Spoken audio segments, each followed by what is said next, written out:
Olá, gente, bom dia.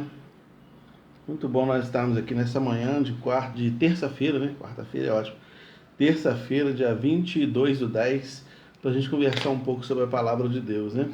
E eu vou ler alguns textos e a gente vai meditar sobre esses textos. Eu vou lendo e meditando para a nossa reflexão de hoje, cujo tema é: que autoridade é essa, né?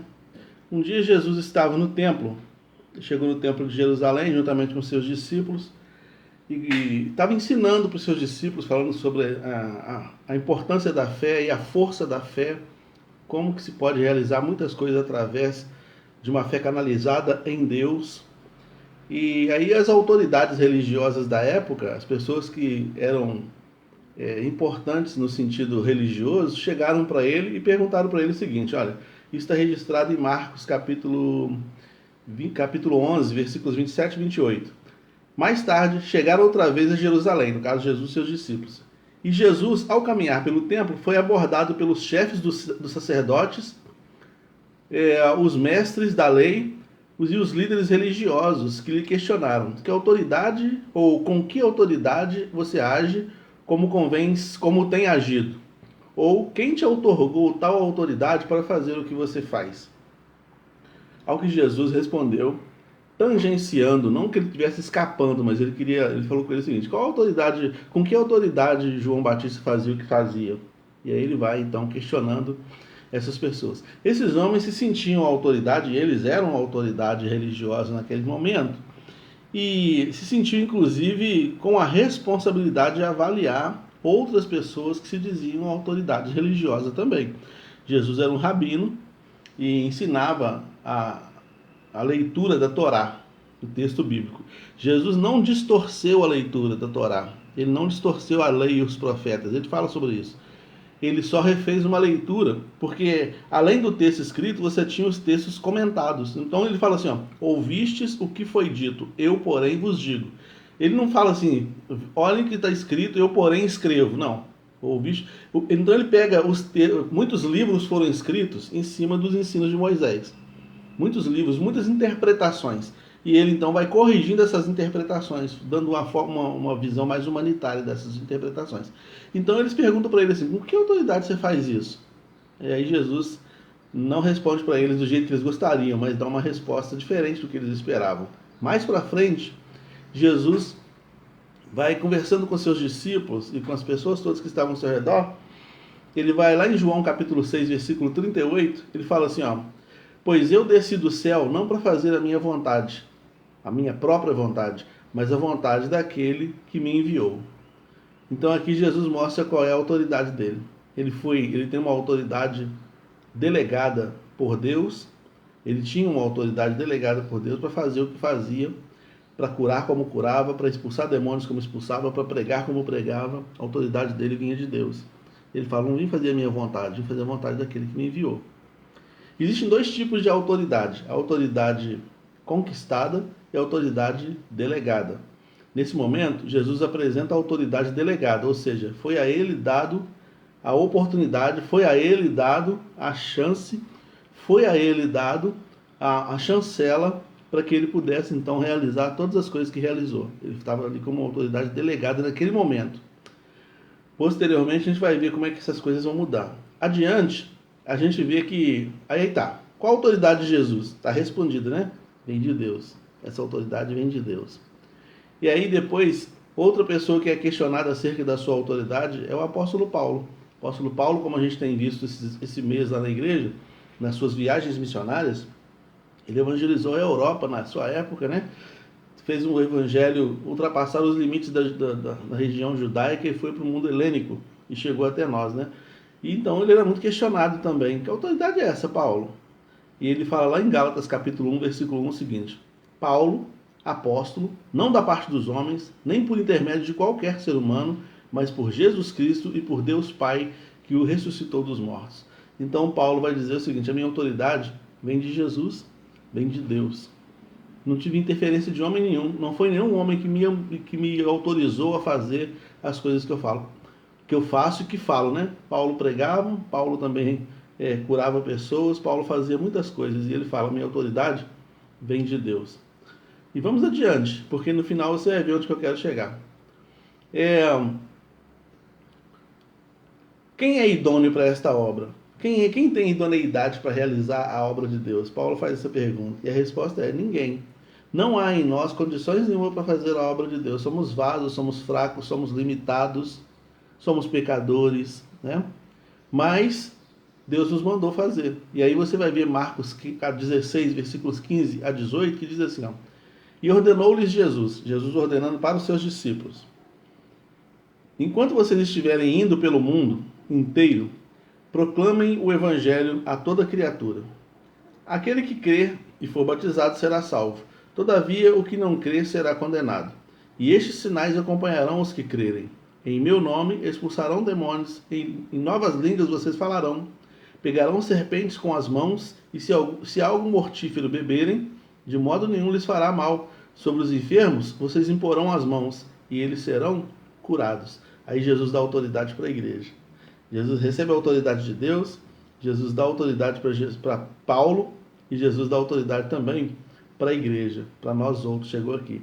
E para confirmar ainda mais esse texto, João capítulo 20 vai dizer, João capítulo 20, 21 a 30, de 21 a 23, vai dizer que os discípulos estavam reunidos num lugar fechado e Jesus aparece para eles ressurretos já, depois da morte, e diz para eles o seguinte: a paz seja convosco, assim como o Pai me enviou, eu também vos envio. E tendo dito isso, soprou sobre eles e lhes disse: recebei o Espírito Santo. Aqueles a quem perdoardes os pecados serão perdoados, e aqueles aos quais mantiverdes ser-lhe-ão mantidos. Então aqui, Jesus dando autoridade para os seus discípulos até para perdoar pecados, até para curar pessoas, né? Como ele disse em Marcos 15. Então, por que eu estou dizendo isso tudo? Porque enquanto eu estou aqui falando, você pode estar pensando aí, por que ele está falando isso? Será que ele está querendo mostrar para a gente como é ser cristão? Que autoridade ele tem para falar isso? Jesus foi questionado, Paulo foi questionado, e nós somos questionados também. Só que nós não podemos nos valer ou nos colocar como exemplo a ser seguido. Eu não posso chegar na frente e falar: vocês precisam entender isso. Toda vez que eu falo vocês, eu estou dizendo que eu já entendi, que eu estou superior. Mas quando eu falo nós precisamos entender, porque a palavra que nós pregamos é maior do que a gente, a obra que nós fazemos é maior do que a gente, aquilo que nós fomos chamados para fazer é maior do que nós. Ontem eu falei sobre a questão de Jesus, né? A questão da autoridade de Jesus também, a questão de ser confrontado tantas vezes. Ontem eu falei que Jesus ele chama uma responsabilidade para si, né? E a gente, ao momento que você abre a boca, ao momento que eu coloco a minha cara aqui na internet para falar e tentar ensinar ou tentar mostrar algumas interpretações do texto bíblico, você pode me questionar daí: que autoridade é essa que ele está falando? É na autoridade do Espírito Santo, né? Claro que eu sou capaz de errar, e claro que eu vou errar, claro que eu vou errar, porque o vaso é de barro, mas foi dada essa autoridade, foi dada essa condição. A autoridade delegada é a autoridade que a pessoa recebe da parte de alguém, né? E é essa autoridade que nós recebemos. A autoridade conquistada é a autoridade daquela pessoa que tem know-how, ele tem o que mostrar, a vida dele mostra os resultados, né? Quando Jesus, depois que Jesus morreu e foi assunto aos céus, então ele aparece para os discípulos, João 20 vai mostrar isso aqui, ele fala: é-me dado todo o poder no céu e na terra. Então agora ele tem autoridade e poder, autoridade conquistada porque ele cumpriu o propósito da missão dele até o final. Então quando você passa por alguma experiência e essa experiência te transforma, você ganha autoridade para falar a respeito. Se você trabalha numa área específica, do mundo secular, e você tem conhecimento dessa área, você é uma autoridade para falar acerca deste assunto. Então, nós outros que estamos estudando a palavra, nos encontrando aos finais de semana para estudar juntos a palavra, estudando no nosso particular, orando ao Senhor, buscando ao Senhor, nos é dada a autoridade para falar. E aqui a gente vê em Marcos 16:15, quando ele fala: vão pelo mundo, vão vivendo a vida de vocês e também pregando o evangelho, manifestando inclusive o poder de Deus, onde vocês pegarão serpentes, coisas extraordinárias vão acontecer através da vida de vocês. Não abram mão dessa autoridade, façam valer essa autoridade na vida de vocês, porque esses sinais vão seguir aqueles que creem. Então, você é um vaso de barro, meu irmão. Eu sou um vaso de barro. Nós somos fracos, limitados. Nós somos, em nós não tem nada. De nós mesmos não, mas o que está em nós. É por isso que a Bíblia diz assim, ó, maior é o que está em nós do que o que está no mundo. Entende? Então o que está em nós, o conteúdo é excelente, que é o Espírito Santo, que usa a minha vida, usa a sua. Por isso que pessoas naturais como a gente, pessoas fracas, limitadas, pessoas às vezes até sem instrução formal, né?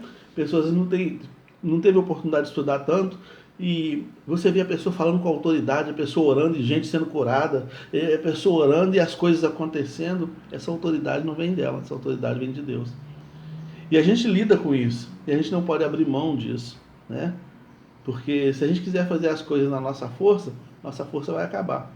Mas quando a gente busca a força no Senhor e busca a autoridade do Senhor para realizar, Ele realiza através de nós qualquer coisa. Então, com que autoridade você faz a obra de Deus, meu irmão? A autoridade que vem do alto, a autoridade que está dentro de você, na pessoa do Espírito Santo, que transforma você num gigante espiritual, se você permitir. Se você não abrir mão dessa autoridade, Deus faz de você um gigante espiritual para realizar grandes obras a serviço do reino dos céus. Que Deus te abençoe. E não fica chateado se você for questionado, não. De repente você pregou um folheto, pregou uma palavra e alguém questionou, fulano falando isso. Não, é porque o fulano que está falando também é alvo da palavra. O fato de eu estar usando a palavra de Deus aqui agora para falar não significa que eu sou dono dela. Significa que eu também preciso ouvir isso. Significa que eu sou um veículo pelo meio do qual a palavra está indo, mas ela também está ficando. Há um autor alemão, teólogo, que ele fala exatamente isso. Ele fala, aquele que prega é também alvo da palavra que prega. E aí Paulo vai dizer para Timóteo, fala e não te cales, continue falando, continue falando. As pessoas duvidavam de Timóteo. E Paulo falava, continua falando, continua pregando. Fala e não te cales, continue falando. Insiste a tempo e fora de tempo. Prega mesmo o evangelho, Timóteo. Ainda que duvidem de você. Porque na verdade não é de você que eles estão duvidando, é da palavra. Eles vão duvidar de você, Timóteo, se você falar a sua palavra. Se você chegar no púlpito para pregar a sua palavra, aí eles vão duvidar de você. Mas se você chegar no púlpito para pregar a palavra de Deus, aí se duvidarem, duvidarão da palavra de Deus. Então que Deus nos abençoe. Que toda a autoridade do céu seja sobre a sua vida, para você vencer os seus obstáculos pelo poder da palavra. Porque essa palavra tem autoridade para fazer maravilhas no mundo. Deus te abençoe, fique com Deus. Um abraço, Thalita, um abraço, Juscelane e Alice. Um abraço a todos vocês que estão aí.